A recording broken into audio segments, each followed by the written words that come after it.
An intruder nicknamed Sleeper Creeper breaks into your home under the cover of darkness. But he doesn't break into your home to steal, oh no. He breaks in to watch. To watch what, you might ask? To watch you sleep. He could be someone you know, or he could be a total stranger. What's the reason for this bizarre human behavior? Let's investigate.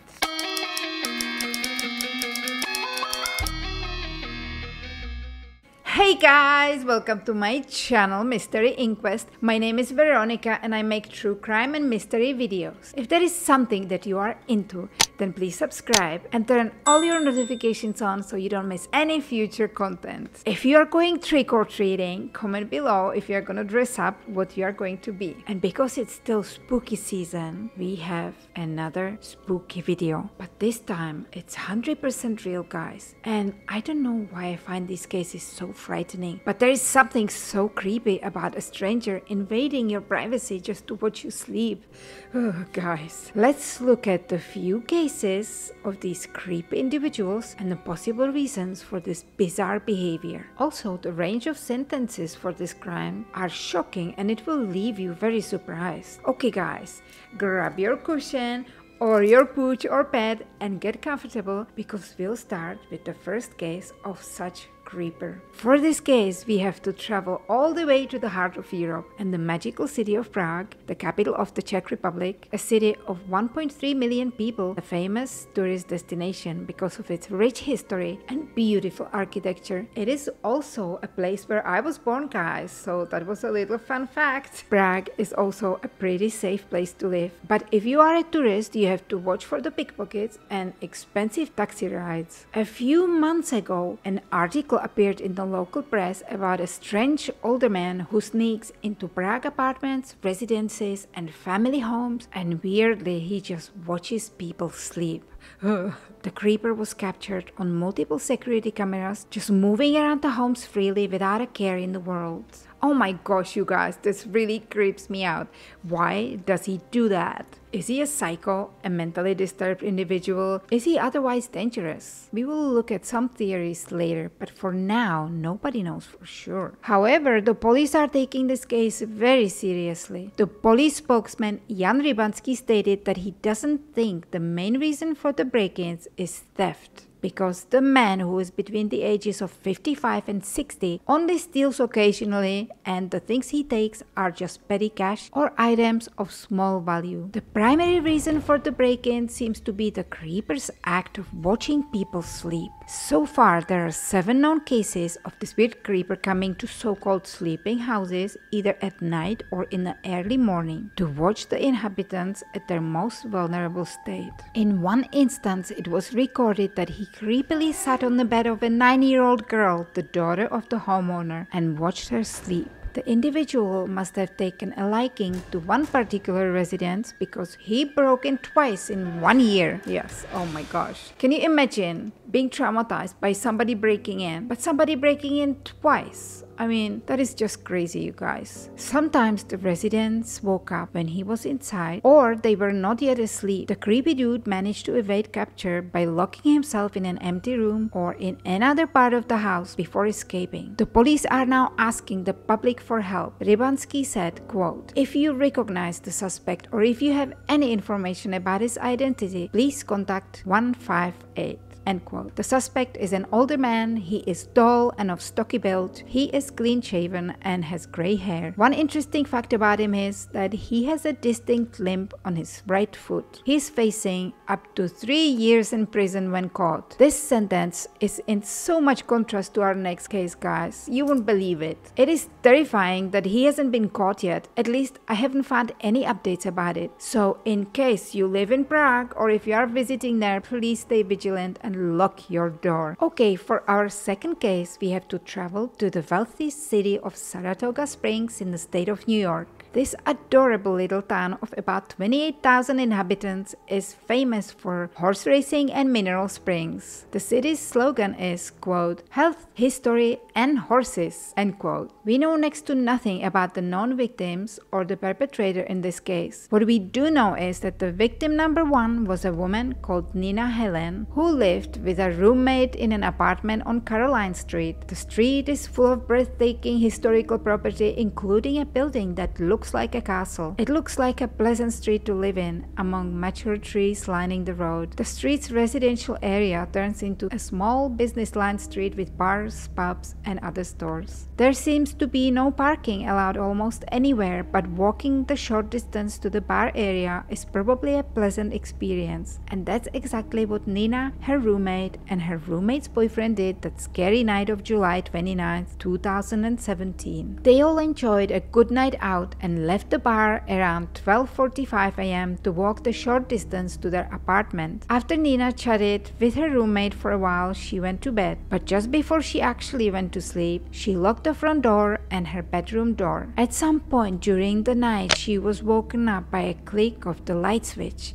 and the big ceiling light coming on. Alarmingly, she saw a man just standing there in the doorway watching her. The shockingly bright ceiling light was creating a halo around the man's head, making it difficult to see him properly. In her sleepy state, she assumed it was her roommate's boyfriend and she yelled at him to, quote, "Get the F out," after which the man turned the light off and left. Everything happened so fast, and because of the bright light and her confused state, the woman couldn't see any of the man's facial features. But she could tell the investigators that he was of a large build and that his hair was longer at the top. She also described him as a white man. Now, this is a discrepancy because the perpetrator is not white. However, it could be explained by the victim's assumption of seeing the roommate's boyfriend. Her brain could have played tricks on her and she saw what she thought she was seeing. We also have to take into account that she was probably under the influence since she had 7 alcoholic drinks at the bar that night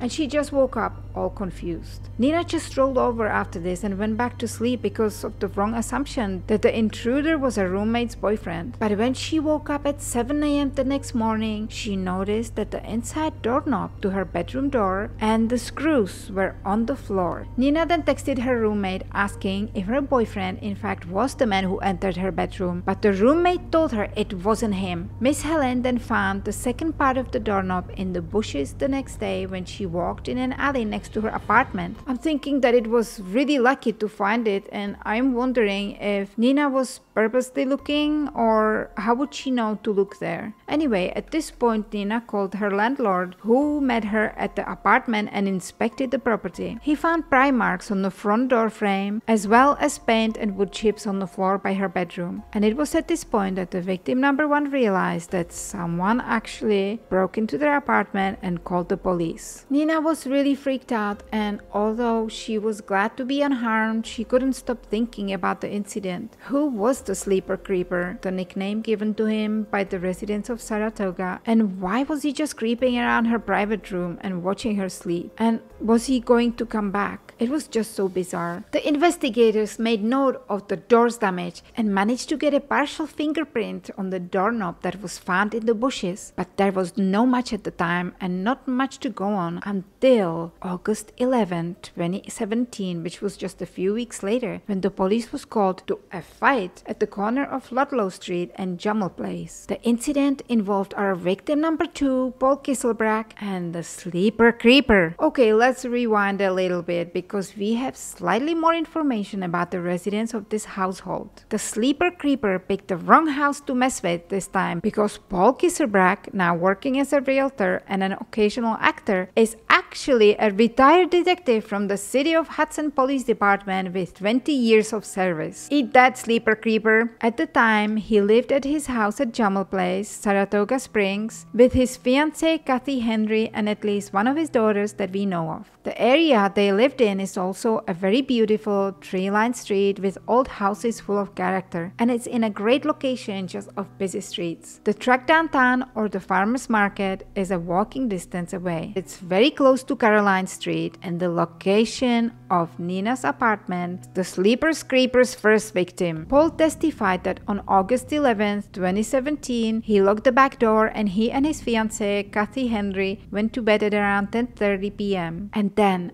around midnight, something unexpected and truly terrifying happened. Paul was suddenly awakened, and when he opened his eyes and squinted into the darkness, he saw a total stranger standing in his bedroom. The creep was just staring at him and his fiancée Kathy that was asleep next to Paul, and he had the audacity to use a lit cigarette lighter as a source of illumination so he could see better. Paul yelled, "Who are you?" But the intruder just turned around and bolted out of there. Paul's training and experience as a detective kicked in as he grabbed his weapon and chased after the creepy stranger. Suddenly, the intruder stopped running and Paul caught up to him. When asked what he was doing in his house, the creeper told him that he was his wife's Catherine's friend. This was very strange to Paul because it's his wife's name, but she goes by Kathy and never by her full name, Catherine. Paul then pushed the intruder to the ground and held his hands pinned down until the police got there. Kathy told the investigators that she found her wallet open and her driver's license was pulled out slightly. It was issued to her under her legal name, Catherine. So that's how the sleeper creeper knew her name. Paul's daughter testified that a few days earlier she went to a bar in the area 2 days in a row on August 4th and 5th, and it turns out that she walked directly by the suspect's apartment both times. She explained how she used a combination box to get a key to the house back door to let herself in, each time leaving the combination set to open. It seems to me that the sleeper creeper noticed Paul's daughter as she was walking by his apartment and followed her home. He then saw which way she entered the house. It seems like Paul and his wife already moved from the area because I found the property on Zillow, and here we can see several other doors to the house. I think it was the one below the deck because there seems to be a spot near the door where the combination box used to be located. The sleeper creeper was arrested and his fingerprints were taken. You might be wondering if the prints matched the partial print on the doorknob of the first victim. 3 independent fingerprint experts testified that it was a match. The sleeper creeper turned out to be 32-year-old Ramiz T. Hajratali, originally from Guyana. He was a claims trainer at State Farm Insurance Company, and he didn't have any prior criminal convictions. What led this man with a respectable career to seemingly out of character break into people's homes in the middle of the night and just watch them sleep? I don't get it, guys. Hajratali gives his side of the events. We will come back to this in just a minute. So what's the creeper's excuse? Comment below what you think, guys. How would you get out of this if you were him? I'm curious to see what you come up with. Okay, ready? The genius Ramiz Hajratali claims that it's a case of mistaken identity. Ta-da! And that, of course, he was wrongly accused. The man explained that he just happened to go on a walk in the areas of the break-ins. His lawyer stated in a direct contradiction to the testimony of the 3 fingerprint specialists that the fingerprint from the victim number 1's doorknob is not a match. Further, the victim number 1 described the intruder as a white man, but she couldn't see properly due to the lighting condition and the state that she was in when she woke up. Paul Kisselbrack clearly identified Hajratali as the intruder and testified that the intruder claimed to know his wife Catherine. Okay guys, are you ready for the shocking sentencing of the sleeper creeper? Well, the Czech sleeper creeper will get up to 3 years in prison when or if he's caught, and our American sleeper creeper was offered a plea deal for 7 years in prison for both burglaries, which he refused, claiming to be innocent. But it turned out to be the wrong decision again because the jury didn't believe him and found him guilty of the crimes of 2 counts of burglary in the 2nd degree and 2 counts of criminal mischief in the 4th degree for the broken locks in Nina's apartment. The prosecution also stated that the main purpose of unlawfully entering the victims' residences was not theft, but rather, quote, an effort to have non-consensual physical or sexual contact with the women inside as they slept, end quote. The sleeper creeper Ramiz Hajratali was sentenced to 32 years in prison. Are you shocked? Do you think it's fair since nobody was actually physically hurt? Do you think it's a bit much? Because I think it's a bit much because there are too many bad criminals hurting women and children, for example, and they get less. So this guy getting so many years seems a little excessive. But the length of the sentence was explained by Judge Murphy. He said that Hajrat Ali has forever changed the lives of his victims, and he added,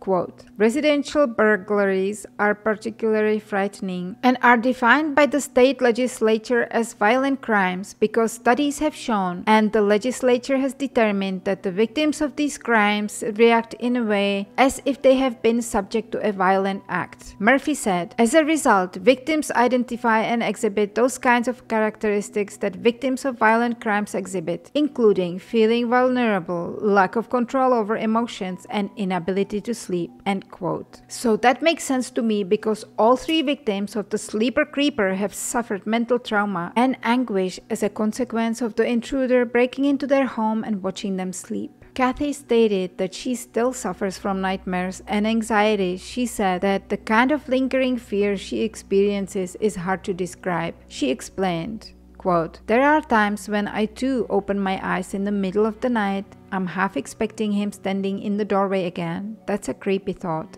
End quote. Miss Henry added in her witness impact statement, quote, "I'm continually afraid that someone will break into my home and attempt to injure me," she said to the courtroom. "This crime has caused me to fear being alone in my own home, which used to be my safe place where my family would gather to create memories that would last us a lifetime. Now this memory of Ramiz Hajrat Ali breaking into and violating our home has become my worst nightmare." End quote. Paul Kisselbrach stated, quote, "He got exactly what he deserved. He's a bad man and a menace to the community. His intentions were malicious, and I believe he's a sexual predator." And the judge agreed with me. Nina Helen impact statement reads, quote, "I sleep with a screwdriver under my pillow and a pocket knife in my bedside table, and I keep pepper spray on my keychain at all times. I regularly wake up to place a table in front of my locked bedroom door to ensure that I can at least hear when someone breaks in." Nina never felt comfortable in her home after the sleeper creeper violated her privacy. She felt like she was forced out because she no longer felt safe living there, and she had to move out. This caused her financial hardship when she had to pay for 2 places at the same time. Nina suffered so much anxiety that her employer agreed to change her work schedule from a night to day shift, so she didn't have to return home after dark. Nina added, quote, "I'm concerned he's a danger to women. I hope he's in jail for a long time to ensure that he can't put any other woman through this trauma and experience." End quote. This is serious, guys. Even if nothing physical happened to them, it still negatively changed their life. I remember when I came home from school one day and I found our apartment burglarized when I was a kid. I was not there when it happened, but I still remember clearly how strange it felt in my room and how violated I felt knowing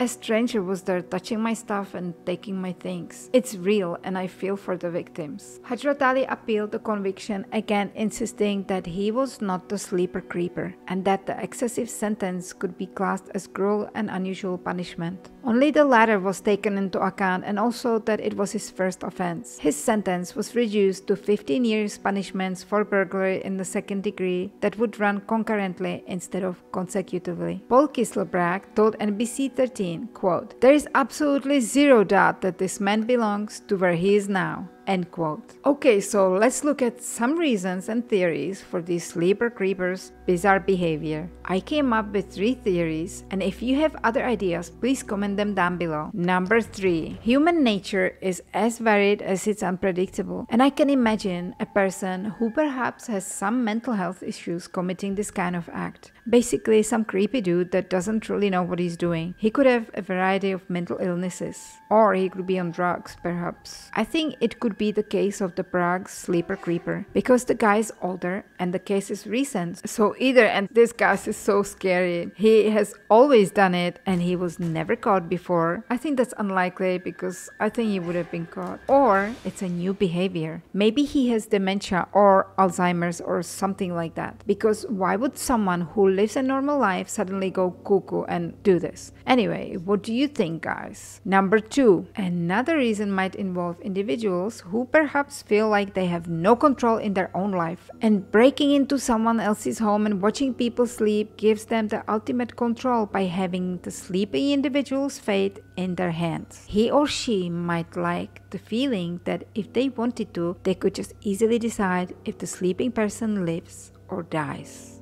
What do you think, guys? That is so creepy. Number 1. The last theory for this odd behavior is somnophilia, meaning somnus, sleep, and philia, friendship, in Latin and Greek respectively. It's a type of paraphilia. According to Wikipedia, paraphilia is basically, quote, the experience of intense sexual arousal to atypical objects, situations, fantasies, behaviors, or individuals. It has also been defined as sexual interest in anything other than a consenting human partner, end quote. So somnophilia is a type of sexual fetishism when a person becomes sexually aroused by someone who is in unconscious state and unable to respond, but not dead. Although it sometimes escalates to that, but it has another name, necrophilia. It's quite common for the somnophiliac to wake up the sleeping partner after the act has been committed. According to Wikipedia, the Dictionary of Psychology categorized somnophilia as belonging to predatory paraphilias. The sleeper creeper from Saratoga might fall in this category. He might have been attracted to the women when they were asleep because they couldn't resist to his advances. He might have been in the first stages of somnophilia just watching. If he was not caught, this could have progressed to actual acts on the sleeping victims. Perhaps by dragging them, who knows if it would progress further and we could have had another Jeffrey Dahmer. So I'm glad that Hajrat Ali was caught. But what do you think, guys? And do you believe him when he says he's innocent? Well, no other cases like this one happened in the area after his arrest, so I think it probably was him, even though he doesn't seem the type with a respectable job and life until then. He was 32, so obviously quite old to start this first offense, but it's not unheard of. The scary part is how many people with this disturbing habit are out there. They break into people's homes and they watch people and get off on it. Maybe they watch even you or me, and we have no idea because we were not woken up. But now, to think of it, sometimes I wake up at night thinking I heard a noise, but then I roll over and go back to sleep. But what if it's a sleeper creeper? Oh my gosh, you guys, this is so scary. I'm going to go and get camera from my bedroom right now. Bye guys, subscribe and like this video please, and be safe out there.